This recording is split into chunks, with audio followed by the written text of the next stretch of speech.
श्रीमद् भागवत महापुराण का प्रथम स्कंद, इसमें 12 स्कंद है, उससे से प्रथम स्कंद प्रारंभ होता है। इस प्रथम स्कंद में हमारे वेदव्यास जी ने मंगलाचरण किया है। तो मंगलाचरण में कहते हैं, जन्माद्यस्य यतोऽन्वयादितरतश् चार्थेष्वभिज्ञ स्वराट् तेने ब्रह्म हृदय आदि कवये मुह्यन्ति यत् सूरयः तेजो वारिमृदां यथा विनिमयो यत्र त्रिसर्गो मृषा धाम्ना स्वेन सदा निरस्तकुहकं सत्यं परं धीमहि, सत्यं परं धीमहि। देखो, जब कोई शुभ कार्य हम करते हैं तो हम भगवान का नाम लेकर शुभ कार्य का प्रारंभ करते हैं। तो यहाँ पर श्रीमद् भागवत में श्री कृष्णचंद्र जी की लीलाओं का वर्णन होना है, लेकिन यहाँ पर वेदव्यास जी ने श्री कृष्ण भगवान को मैं प्रणाम करता हूँ ऐसा नहीं कहा। इन्होंने किसी भी भगवान का नाम नहीं लिया। इन्होंने वेदव्यास जी ने किसी भी भगवान का नाम नहीं लिया। क्यों? अगर हमने नाम लिया तो वो ही बोलेंगे कि हमारे संप्रदाय का ग्रंथ है, सांप्रदायिकता इसमें आ जाएगी। इसलिए इसको हमको तटस्थ रखना ही, सार्वभौम ग्रंथ है, सबके लिए है। चाहे कोई शिव का उपासक हो, चाहे विष्णु का उपासक हो, चाहे माता का उपासक हो, गणेश का उपासक हो, चाहे सूर्य का उपासक हो, जिसका भी उपासक हो, उसको इस ग्रंथ को श्रवण करने का अधिकार है। उसका इस ग्रंथ के श्रवण करने से कल्याण निश्चित होगा। बड़े से बड़े पापी बता दिया है, उनका भी कल्याण होगा। तो कहते हैं भगवान का नाम कैसे ले रहे हैं? कहते हैं जन्माद्यस्यतः, जन्म आदि यानी जन्म स्थिति प्रलय, किसका? ये संपूर्ण सृष्टि का। अच्छा चलो, संपूर्ण सृष्टि को जान दो। एक व्यक्ति को सोचो, हम एक व्यक्ति को ही सोचो, तो व्यक्ति के द्वारा भी एक संतान उत्पन्न होती है। तो वो संतान गर्भ में कैसे आ जाती है? बोलो, इसको हमको मानना पड़ेगा। कोई मनुष्य की इसमें कृति नहीं है। इसमें हमको स्वीकार करना ही पड़ेगा कि भगवान की ही कुछ अनुकंपा है, भगवान की ही जिसके अंदर में कृति है, सामान्य व्यक्ति की कृति नहीं है। यहाँ पर कहते जन्माद्यस्यतः यानी संपूर्ण सृष्टि की उत्पत्ति, स्थिति और प्रलय जिस अचिंत्य शक्ति के द्वारा होता है, उस शक्ति, वो जो शक्ति है वही सत्य स्वरूप है। वो शक्ति ही सत्य स्वरूप है, वही भगवान है, वही परब्रह्म है, वही परमात्मा है, वही ईश्वर है। अब चाहे जो नाम से पुकारे, हर व्यक्ति को ये स्वीकार तो करना ही पड़ेगा कि संपूर्ण सृष्टि की उत्पत्ति, स्थिति और प्रलय एक अलौकिक शक्ति जो अवांग मनस गोचर है, जिसको हम आंखों से देख नहीं सकते, उस शक्ति के द्वारा ही होता है। ये तो हमको हर व्यक्ति को स्वीकार करना पड़ेगा। तो जब इसको हमने स्वीकार कर लिया, क्या ने, और वो जो तत्व है वो कैसा है? कहते हैं अन्वय उसका संपूर्ण प्राणियों में, सब कहीं कण कण में, सब कहीं अन्वय है। जितना जो कुछ भी वस्तु हमको दिखाई पड़ती है वो भी, और कई चीजें ऐसी जो आंखों से दिखाई नहीं पड़ती है ना। कई चीजें जो आंखों से दिखाई नहीं पड़ती, बहुत सूक्ष्म जंतु है जो हमको आंखों से दिखाई नहीं पड़ते, बहुत से जड़ पदार्थ है वो भी है, जीवित नहीं है। उन सब में उस आत्म तत्व का, उस पर ब्रह्म तत्व का अन्वय है, वही वास्तव में सत्य स्वरूप है। जैसे कि मिट्टी होती है ना, मिट्टी, उस मिट्टी से घड़ा और भी कितने सारे पात्र बन जाते हैं। देखो हमारी माता ने इतनी बड़ी बिल्डिंग जो आप देख रहे हैं, इसकी इंजीनियरिंग हमारी माता है,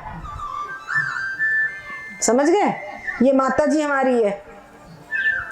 तो इनके द्वारा ये बिल्डिंग बनाई गई है, ये जो मकान दिख रहा है आप लोगों को। तो आप समझो कि जो मिट्टी है, उस मिट्टी से तमाम पात्र बनते हैं और हर पात्र में हमको मिट्टी ही देखने को मिलती है। उसके अंदर में है क्या, सब कुछ मिट्टी उसमें अन्वय है। अगर हम सोचे इसमें से मिट्टी निकाल ले तो पात्र की स्थिति रहेगी क्या? पात्र का अस्तित्व समाप्त है, कुछ नहीं रह जाएगा, पात्र खत्म। तो उन पात्रों में मिट्टी ही व्याप्त है।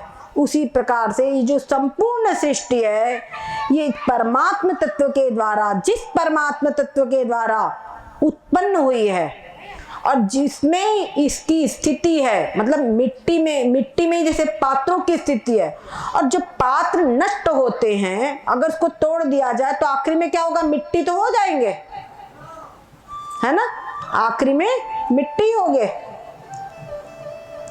तो उसी प्रकार से कहते हैं कि संपूर्ण सृष्टि की उत्पत्ति, स्थिति और प्रलय जिस आत्मस्वरूप परमात्म तत्व में होते हैं, वही जो तत्व है वही वास्तव में सत्य स्वरूप है। और ये जो संसार पूरा का पूरा दिखाई पड़ रहा है, क्या कह रहे हैं, ये पूरा का पूरा जो संसार दिखाई पड़ रहा है, ये उस परमात्म तत्व को नहीं जानने से ही दिखाई पड़ रहा है। वही परमात्म तत्व ऐसा है जिसने कि ब्रह्मा के हृदय के अंदर में वेदों को प्रकट किया। तेने ब्रह्म हृदय या आदि कवि, यहाँ आदि कवि का मतलब ब्रह्मा जी, उनने ब्रह्मा जी के हृदय में वेदों को प्रकट किया। और जिसकी रचना को देख करके इस संपूर्ण संसार, ऐसी इसके अंदर में जीव उत्पन्न होते हैं, ऐसे ऐसे जीव इसमें प्राप्त होते हैं, किसकी रचना को देख करके बड़े बड़े विद्वान भी हैरान रह जाते हैं, वो भी मोहित हो जाते हैं, वो भी मोहित हो जाते हैं। किसी भी मनुष्य के अंदर में ये क्षमता नहीं है कि ये कृति को कुछ कर सके। और आप संसार में कभी जा रहे हो, देखोगे कहीं जा रहे हो, सड़क देखा, अरे वहां तो पानी दिखाई पड़ रहा है, तो चलो पानी देखें, हम थोड़ा हाथ पैर धो लें। जब नजदीक गए तो देखा, अरे तो बालू है। क्या देखा, ये तो बालू है। तो जैसे वहां पर सब बालू ही बालू है, क्या समझे, लेकिन है बालू, है मिट्टी यानी कि पृथ्वी, लेकिन दिखाई पड़ रहा है जल। तो वो जल दिख रहा कैसे, सूर्य की किरणों के संस्पर्श से, सूर्य की किरणों के संपर्क के कारण वो बालू हमको जल दिखाई पड़ रही है। कितना ये हम संसार में देख रहे हैं। तो ये संपूर्ण सृष्टि में इस प्रकार का है, परमात्मा दिखाई पड़ रहा बहुत कुछ, तो क्या इसमें आश्चर्य है। इसी प्रकार की ये संपूर्ण संसार की ये जो संपूर्ण जो जैसे हमको वो बालू में जल दिखाई पड़ता है, वो दिखाई पड़ता है पर वास्तव में है नहीं, वो जल मिथ्या है। उसी प्रकार से त्रिसर्ग पूरा का पूरा तीनों लोक जो कुछ भी है सब कुछ मिथ्या है, ये सब कुछ कल्पित है। क्या कहते हैं, धामना स्वेन सदा निरस्त कुहकं, कुहकं मतलब कपट, कपट यहाँ कौन करता है, माया। तो ये सब कुछ माया की कृति है जो हमको सबको दिखाई पड़ता है, परंतु वो परमात्म तत्व, ये संसार जो दिखाई पड़ता है, तो ये सबकी सत्ता कुछ भी नहीं है, केवल उस परमात्म तत्व की ही सत्ता है। कौन, जिसके द्वारा संपूर्ण सृष्टि की उत्पत्ति हुई है। आप लोग जरा दिमाग लगाइए नन्हे मुन्ने बच्चों, देखो जमीन में हम बीज डाल देते हैं, बीज डाल देते हैं तो क्या होता है, पेड़ उग जाता है। अच्छा, अगर मिर्ची का बीज लगाएंगे तो मिर्ची का पेड़ उगेगा, मिर्ची का पौधा लगेगा। गेंदा का लगाएंगे, गेंदा का लगेगा, है ना। और गन्ने का खेत हो तो गन्ने के खेत में मिर्ची का बीज डाल दे तो मिर्ची का बीज, मिर्ची तीखी होगी कि नहीं होगी? बोलो कि मिर्ची मीठी हो जाएगी? नहीं होगी ना। और आप देखो कैसी परमात्मा की कलाकारी है। अमरूद के बीज से अमरूद होगा, आम से आम होगा। है कोई शक्ति अगर ये जो जमीन ना होवे तो मनुष्य, जो वैज्ञानिक लोगों ने बहुत कुछ बनाया, केमिकल वगैरह दुनिया भर की चीज बनाई और बड़ा अभिमान करते हैं। आजकल तो कृत्रिम चावल भी बन गया है, कृत्रिम चावल भी बन गया है, बड़ा अभिमान है। परंतु अगर जो कुछ भी उनको बनाना है तो जो फर्स्ट रॉ मटेरियल है वो उनको परमात्मा की सृष्टि से ही लेना पड़ेगा। गलत तो नहीं कह रहे हैं। जो भी कुछ बनाएंगे, केमिकल बोले तो पृथ्वी से ही मिल रहा है। जो भी कुछ बनाएंगे सबसे पहली जो उसका बेसिक चीज है वो उसको परमात्मा की सृष्टि से ही लेना पड़ेगा। ये विषय कैसा है, इसको बोले तो हमारे 7 दिन इसी में चले जाएंगे, इसलिए इसको संक्षेप कर रहे हैं। कहते ना जिसकी रचना, वो कहते ना सब कुछ जो संसार है वो उसकी पूरी रचना है। भैया कुछ सुना रहे हैं, सुनिए, उसमें सब आ जाएगा भाव। ये चाहत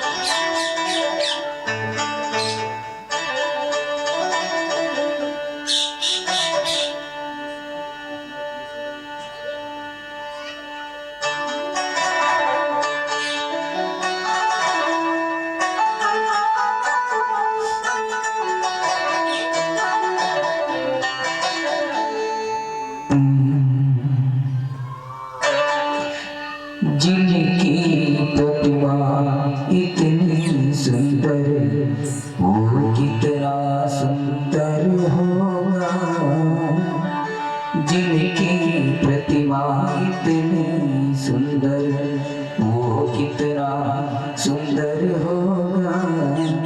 नाम है तेरा तारनहारा, कब तेरा दर्शन होगा।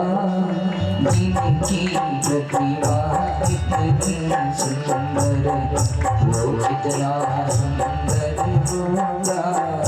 जिनकी प्रतिमा कितनी सुंदर, वो कितना सुंदर होगा। नाम है तेरा तारनहारा, नाम है तेरा तारनहारा, कब तेरा दर्शन होगा। जिनकी प्रतिमा कितनी सुंदर।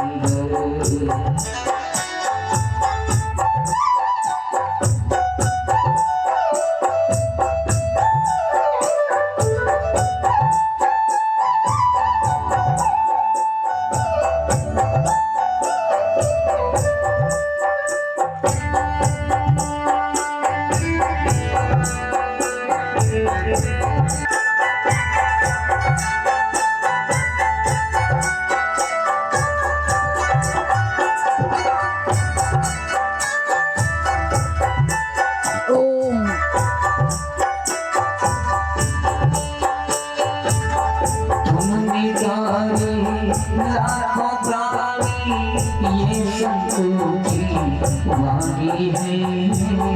तुमने प्यारे लाखों प्राणी ये संतोषी वाणी है। तेरी छवि पर ओ मेरे भगवान ये दुनिया दीवानी है। तेरी छवि पर ओ मेरे भगवान ये दुनिया दीवानी है। भाव से तेरी पूजा रचा, जीवन मंगल होगा। भाव से तेरी पूजा रचा, जीवन मंगल होगा। जिनकी प्रतिमा इतनी सुंदर, वो कितना सुंदर होगा।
शीश झुकाते हैं। सुरवर जिनके चरणों में निशिदिन शीश झुकाते हैं। जो गाते हैं प्रभु की महिमा वो सब कुछ पा जाते हैं। जो गाते हैं प्रभु की महिमा वो सब कुछ पा जाते हैं। अपने कष्ट मिटाने को तेरे चरणों का वंदन होगा। अपने कष्ट मिटाने को तेरे चरणों का वंदन होगा। जिनकी प्रतिमा इतनी सुंदर वो कितना सुंदर होगा। राम तेरा हारे कब तेरा दर्शन होगा। नाम तेरा हारे कब तेरा दर्शन होगा। जिनकी प्रतिमा इतनी सुंदर वो कितना सुंदर होगा। नाम तेरा हारे।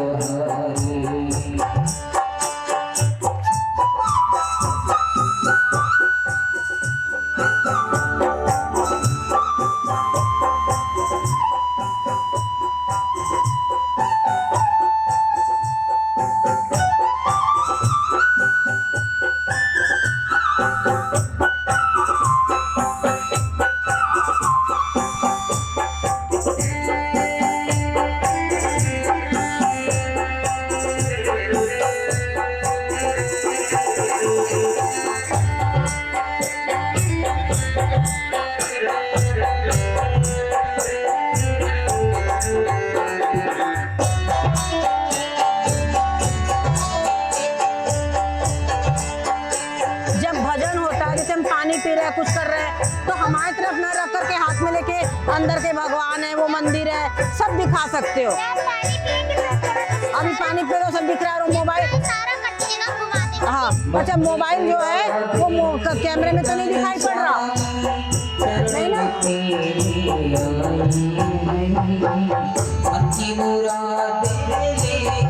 स्वामी चरण में तेरे आए हमारे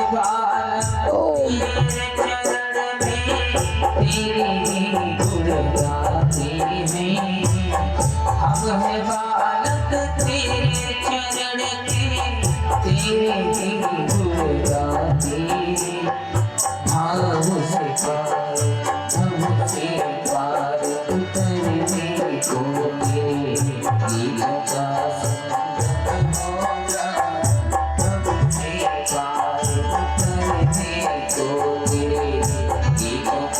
संगम होगा। जिनकी प्रतिमा इतनी सुंदर वो कितना सुंदर होगा।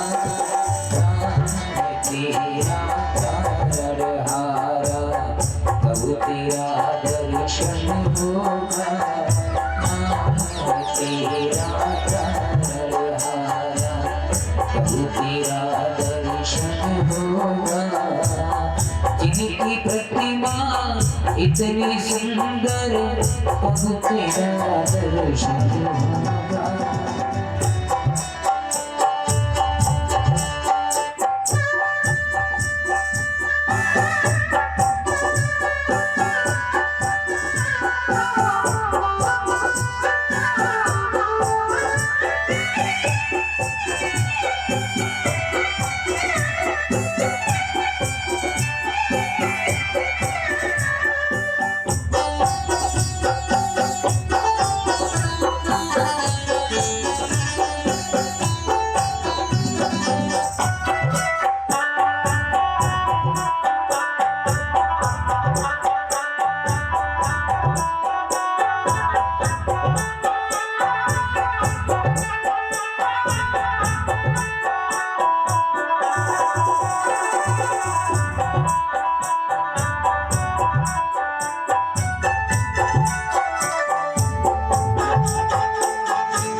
गीतों का संगम होगा। जिनकी प्रतिमा इतनी सुंदर वो कितना सुंदर होगा। नाम तेरा बहुत लंबा ले रहा हूँ।